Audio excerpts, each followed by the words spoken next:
श्री गणेशाय नमः। नमः संस्कृताय। दोस्तों, मैं विपिन तिवारी कुछ टीजीटी पीजीटी के तथा नेट के क्वेश्चन लेके आए हैं।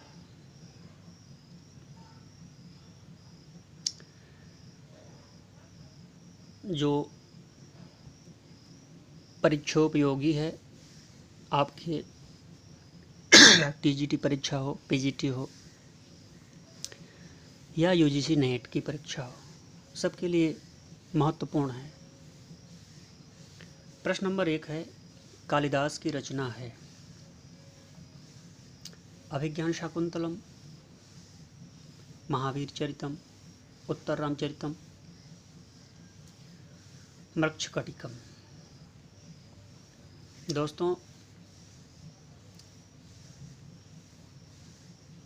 इसमें से कौन सी रचना कालिदास की है? कालिदास की रचना है इसमें से अभिज्ञान शाकुंतलम। ये सर्वश्रेष्ठ नाटक माना गया है। लगभग विश्व का सबसे श्रेष्ठ नाटकों में इसकी गणना है। महावीर चरितम ये भवभूत की रचना है, महाकाव्य भवभूत। उत्तर रामचरितम भी भवभूत की रचना है और मृच्छकटिकम शूद्रक की रचना है। क्वेश्चन नंबर 2, भास की रचना नहीं है। प्रश्न नंबर 2, भास की रचना नहीं है। स्वप्नवासवदत्तम, उर्भंगम, प्रतिमा नाटकम, मालविकाग्निमित्रम। जैसा कि आप सब जानते हैं कि स्वप्नवासवदत्तम, उर्भंगम और प्रतिमा नाटकम, ये तीनों भास की रचनाएं हैं। भास की कुल 13 रचनाएं हैं। उन 13 में से 3 अ ब स में दिए गए हैं, आपके सामने हैं। ये तीनों भास की रचनाएं हैं।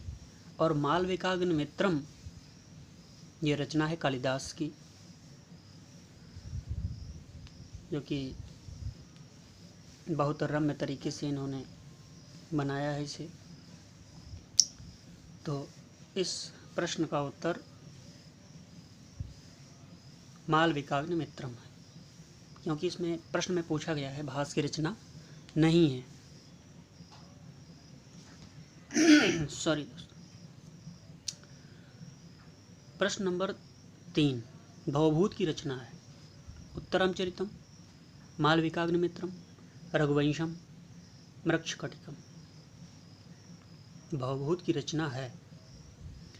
इनमें से कौन सी भवभूत की रचना है? उत्तर रामचरितम, मालविकाग्निमित्रम, रघुवंशम, मृच्छकटिकम। उत्तरम चरितम यह भवभूत की रचना है। इसमें भगवान श्री रामचंद्र जी के चरित्र का वर्णन किया गया है और यह वाल्मीकि रामायण से भी लिया गया है। तो कुछ अनेक ग्रंथों का समावेश करके महाकाव्य भवभूत ने इसकी रचना की है। मालविकाग्निमित्रम यह कालिदास का नाटक है। रघुवंशम एक महाकाव्य है जो कालिदास द्वारा प्रणीत है।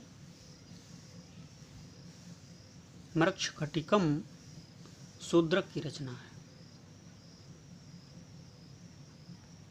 प्रश्न संख्या 4, कौन सा महाकाव्य बृहत्त्रयी में नहीं आता? कुमारसंभवम, किरातार्जुनीयम, शिशुपालवधम, नैषधीयम, नैषधीय चरितम या नैषधीयम। बृहत्त्रयी में नहीं आता है। बृहत्त्रयी में आपके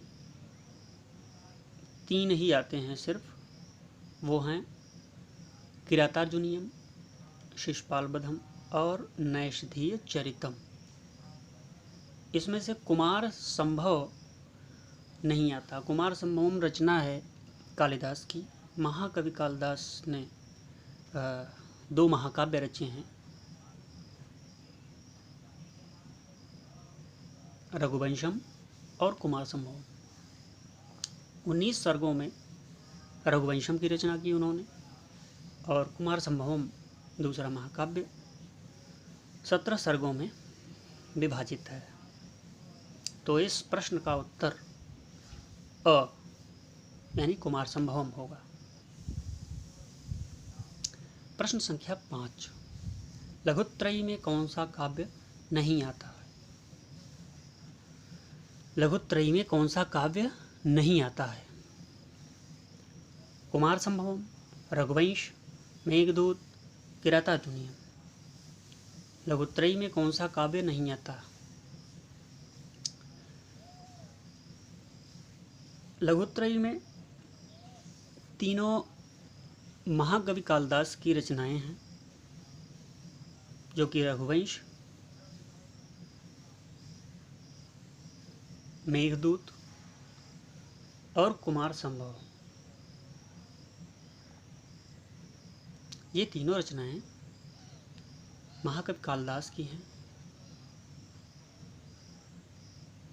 ये तीनों रचनाएं लघुत्रयी में आती हैं, और किरातार्जुनीयम महाकवि भारवी की रचना है, जो एक महाकाव्य है। यही इस प्रश्न का सही उत्तर है। उत्तर नंबर द।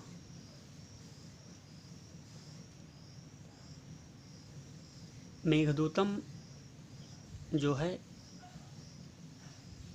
वह भी एक कालिदास का काव्य है,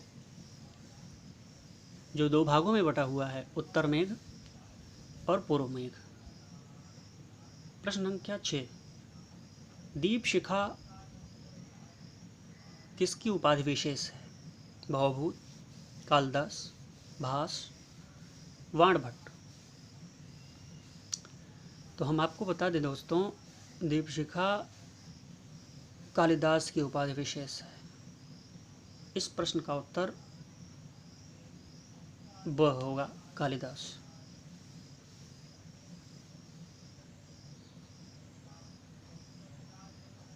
प्रश्न संख्या 7, हितम मनोहार्य दुर्लभम वचः संबंधित है। हम आपको बता दें कि किरातार्जुनीयम महाकवि भारवी द्वारा रचित एक महाकाव्य है, जिसमें बनेचर द्वारा महाराज युधिष्ठिर से कही गई उक्ति बहुत ही सुप्रसिद्ध है। बनेचर ने महाराज युधिष्ठिर से कहा है कि हे राजन, हित और मनोहर लगने वाली दोनों बातें एक साथ संभव नहीं हैं। हितकारी होगी तो मनोहर नहीं लगेगी, सुंदर नहीं लगेगी, कटुवचन होगा, और मनोहर होगी तो हितकारी नहीं होगी। तो यह हितम मनोहार्य च दुर्लभम वचः, यह उक्ति बनेचर द्वारा किरातार्जुनीयम में महाराज युधिष्ठिर से कही गई है। रामायण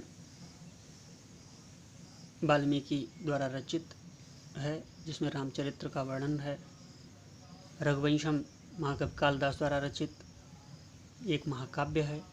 रामायण भी एक महाकाव्य है, और मेघदूतम भी एक काव्य है, यह भी कालिदास द्वारा रचित है। तो इस प्रश्न का सही उत्तर होगा किरातार्जुनीयम।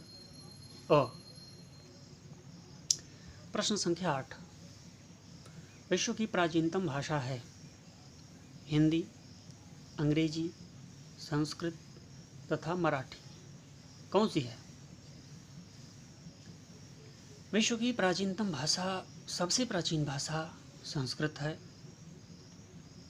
उसके बाद ही सारी भाषाएं आई हैं।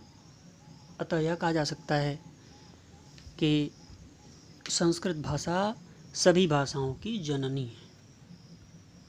प्रश्न संख्या 9, महाभारत महाकाव्य में कितने श्लोक हैं?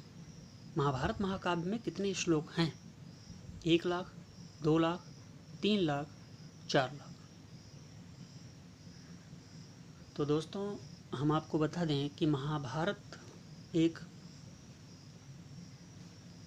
महाकाव्य है जो कि विश्व के महाकाव्यों में सबसे बड़ा महाकाव्य है।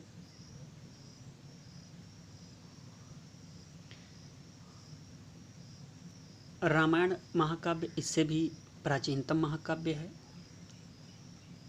महाभारत में 1 लाख श्लोक मौजूद हैं। आज इसको पहले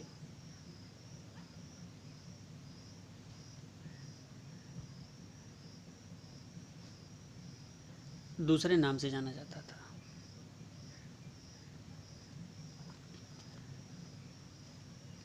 फिर कालांतर में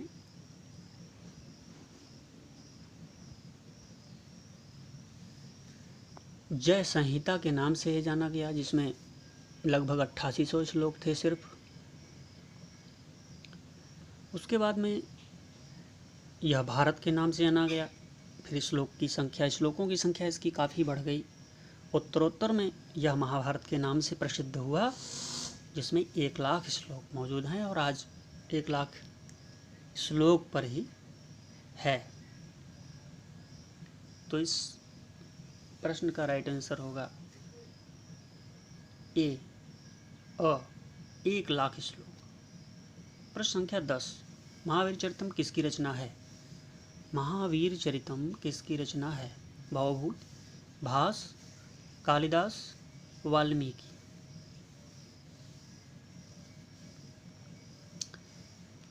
महावीर चरितम दोस्तों भवभूत की रचना है। भास, कालिदास, वाल्मीकि इनकी रचना नहीं है। वाल्मीकि की रचना है रामायण, जो कि एक प्राचीनतम महाकाव्य है।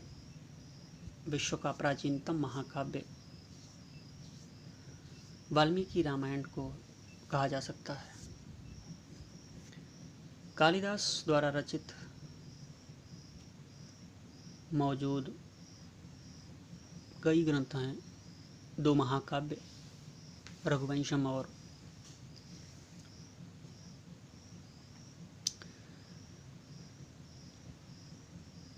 एक और है महाकाव्य,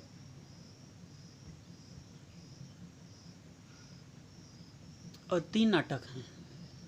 भास द्वारा 13 रचित नाटक हैं और भवभूत ने भी 3 नाटकों की रचना की है। मालती माधवम, महावीर चरितम और उत्तराम चरितम, ये भवभूत द्वारा प्रणीत है। प्रश्न संख्या 11, आकर ग्रंथ है। आकर ग्रंथ का मतलब एक खजाना ग्रंथ होता है। जिस खजाने से बहुत सारे ग्रंथ लिए जाते हैं, जिससे कथानक लिए जाते हैं, कुछ बहुत सारी चीज़ें उससे ली जाती हैं, क्योंकि खजाना जो होता है उनमें कई चीज़ों का समावेश होता है, इसलिए उसे आकर कहते हैं। आकर ग्रंथ रामायण और महाभारत को कहा जाता है, क्योंकि महाभारत से तमाम कवियों द्वारा रचित महाकाव्य, नाटक और काव्य मिले हैं, और दोनों आकर ग्रंथ हैं। इसलिए इसमें प्रश्न संख्या 11 का सही उत्तर क्या होगा? इसका सही उत्तर होगा महाभारत, क्योंकि महाभारत से अनेक प्रकार के अनेकानेक ग्रंथ लिए गए हैं। नमस्कार दोस्तों, धन्यवाद। अपना अमूल्य समय देने के लिए धन्यवाद। लाइक करें सर, सब्सक्राइब करें, और इसी उम्मीद के साथ मैं इस वीडियो का समापन कर रहा हूँ। नेक्स्ट वीडियो के लिए आप इंतज़ार करें, इसी हफ्ते प्रोवाइड कराई जाएगी। धन्यवाद।